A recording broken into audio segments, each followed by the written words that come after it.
In this video, I'm going to share with you some of my favorite tips and tricks or little hidden bits of knowledge in Dota 2, and we're going to go through them very quickly. Hopefully there's something in here that you didn't know, and hopefully you do learn something and that you enjoy this sort of video. Please do sub to the channel if you are new, and also comment down below how many out of 20 you actually already knew. Let's go. Number 1, did you know that if you don't have inventory space, you can use a courier to activate a smoke of deceit for you? This is a pretty convenient way to be able to carry this if you don't have inventory. Just be careful that he doesn't get killed while you're doing this. Number 2, take advantage of your old neutral items that may still be of use, such as an arcane ring, as it can still give you mana even after you have a tier 2 or above item. If you still have use for this, then keep it in your backpack, and then once its cooldown is almost ready, it'll say 6 seconds and hover there, you can swap it in, wait those 6 seconds, activate it, and then swap it directly back out. This is something you can do with a lot of neutrals, so just consider whether that neutral you've got at tier 1 or tier 2 can maybe still be of use. This one's pretty difficult to do, but you can actually use an iron branch to plant a tree in a location that can block vision. You can also use this to block certain pathways in the jungle or areas that you may be able to use as an escape,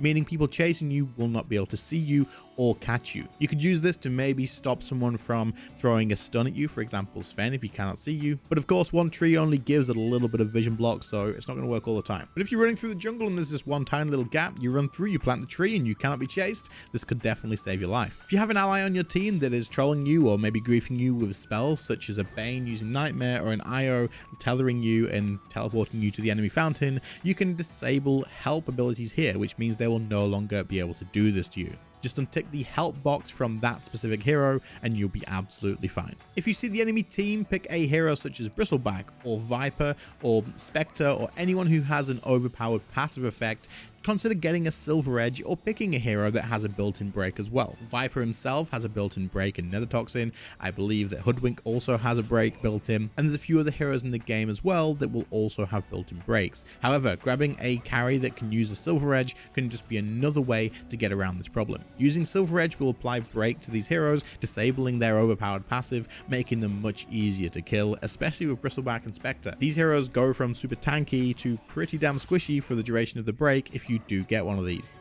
Everyone knows that if you attack a hero nearby when there's creeps next to you, you will draw aggro from those creeps. This is used to control lane equilibrium and for many other reasons as well. Now, if you are actually in lane by yourself and there's no nearby hero to do this with, you can actually just move your camera to anywhere or any hero on the enemy team that you can see and put an attack command on them from where you are.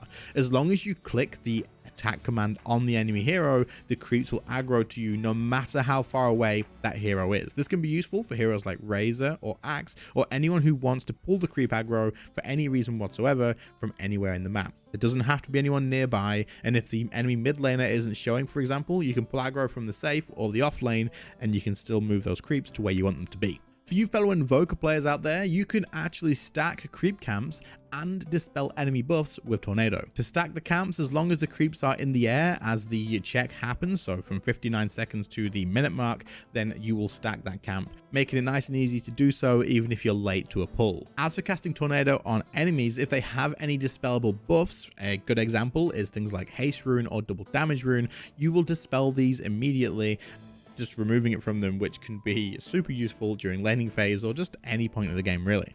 If you have a blink dagger, you can actually double click this to immediately teleport yourself backwards towards your fountain in a direct straight line from where you are. This can be super useful for reaction times if, say for example, a void is going to jump on you and use Chronosphere. You can double click the blink to make sure you get out in time. A lot of people will be shocked by the reaction speed on this, and of course it's not ideal to not know exactly where you're going to go, but it's less ideal to be inside a Chronosphere. So double click that blink if you need to get out quickly, but keep in mind you are going to be going back towards your fountain, so don't do this if you're chasing a hero or something. Obviously this is not a good idea. If you're teleporting to a lane, you can actually use things like a Shadow Blade, Silver Edge, or other invisibility spells while you are channeling the teleport to arrive invisible. This is actually pretty useful because a lot of people will either think you just cancelled your teleport if you're TPing to lane, or if you're escaping from someone who doesn't have dust, you can just start your TP and then go invisible. There's nothing they can do about it. They just get to watch you teleport away and go, I can't do anything, unless they have an AoE stun. Of course, if they have an AoE stun,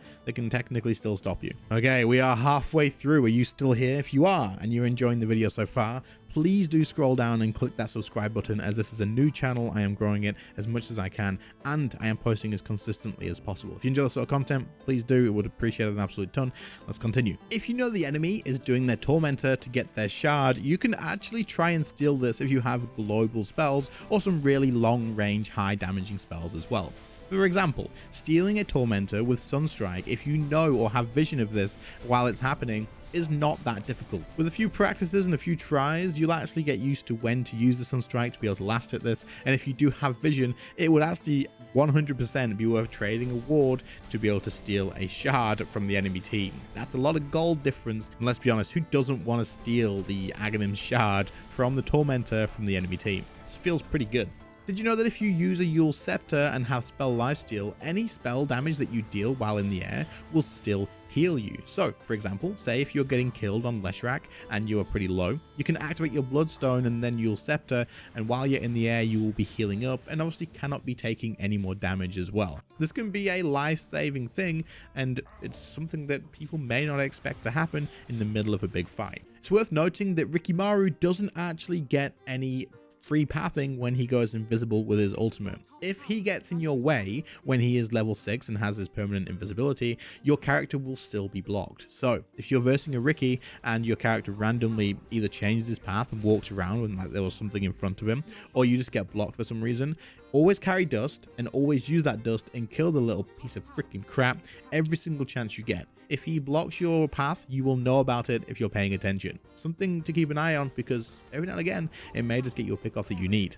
Something I see people do quite often is once they receive their Hand of Midas, they'll either use it on a lane creep immediately, or they'll go to the jungle and then use it on the small creep in the jungle. However, the Hand of Midas actually also gives you bonus experience as well as bonus gold. You want to prioritize this experience and focus on using the Hand of Midas on one of the big jungle creeps. This is going to give you a higher percentage increase of experience gained from using it on anything in the game. So ideally, you want to use Hand of Midas on the big jungle creeps to get more experience out of it, but also you're going to get yourself a neutral item as well, as long as they're available. That being said, if you have no other option, you're about to have both of your 2 charges of Hand of Midas ready and you're on the lane, consider using it on a range creep instead of a melee creep, because this way you still get just a tiny little bit more XP as well.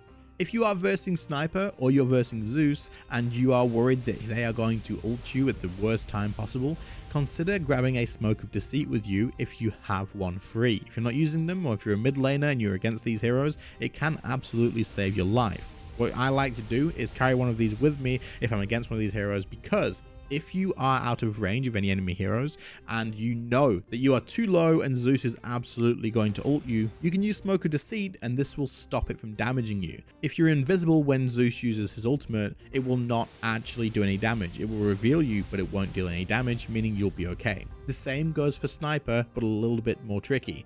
If you use a Smoke of Deceit after Sniper fires his ultimate, so when it leaves his gun and you hear the bang, you use Smoke of Deceit, this will disjoint his ult, meaning that you can survive it. If you're really low and he fires his ult on you, the second it leaves the gun, just use Smoke of Deceit, make sure there's no one nearby, and Sniper will be left without a kill, and you can walk back to base. Now you may know that if you are under an enemy tower and you start right clicking an enemy hero, that tower is going to hit you. However, these actually have an aggro range on them as well, which is just slightly shorter than the main attack range. So as long as you stay on the outer edges of a tower's attack range, you can happily attack the enemy hero underneath that tower without drawing tower aggro. If there's creeps under there that the tower will focus on instead, you are absolutely free to hit that hero as much as you want, as long as you don't get too close. So you can take advantage of this when tower diving, and you can sort of scale the edge of the tower range rather than going directly under it, and then you can keep hitting the hero anyway.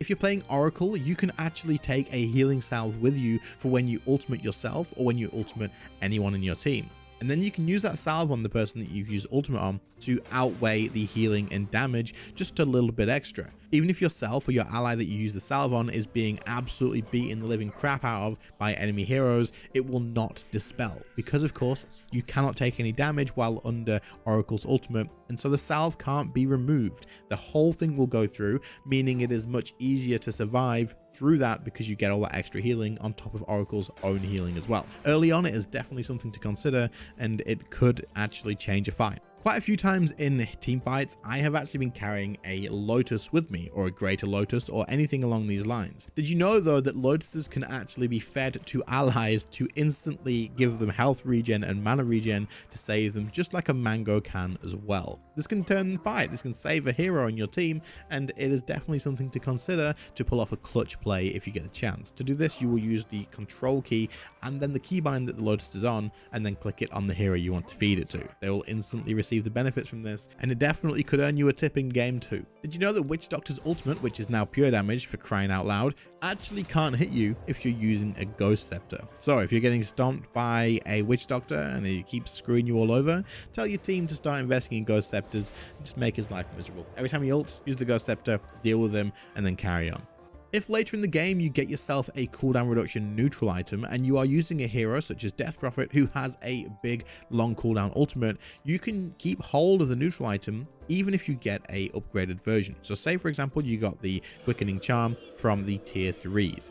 Then in tier 4 you got yourself something that is more useful but not the Spell Prism. As long as before you use your ultimate you equip the cooldown reduction neutral item, you will still receive that effect even if you switch the neutral just as soon as you've casted the spell. As long as you have the neutral equipped when you cast the spell, the cooldown will be reduced and then you can swap it out whenever you want to. If you're flying a courier to the secret shop and you're on a mission to try and get an item before a team fight starts at your base, it can be pretty risky. So it is worth absolutely knowing that couriers do have the ability to fly outside the edge of the map or out of reach from the side of the map. So use this to your advantage, fly the courier as far as you can along the edge of the map and then quickly just do the small jump it takes from the lane to the secret shop and then back to make sure your item gets to yourself safely. This can be the difference between winning the next team fight or losing it if they do manage to snipe your courier.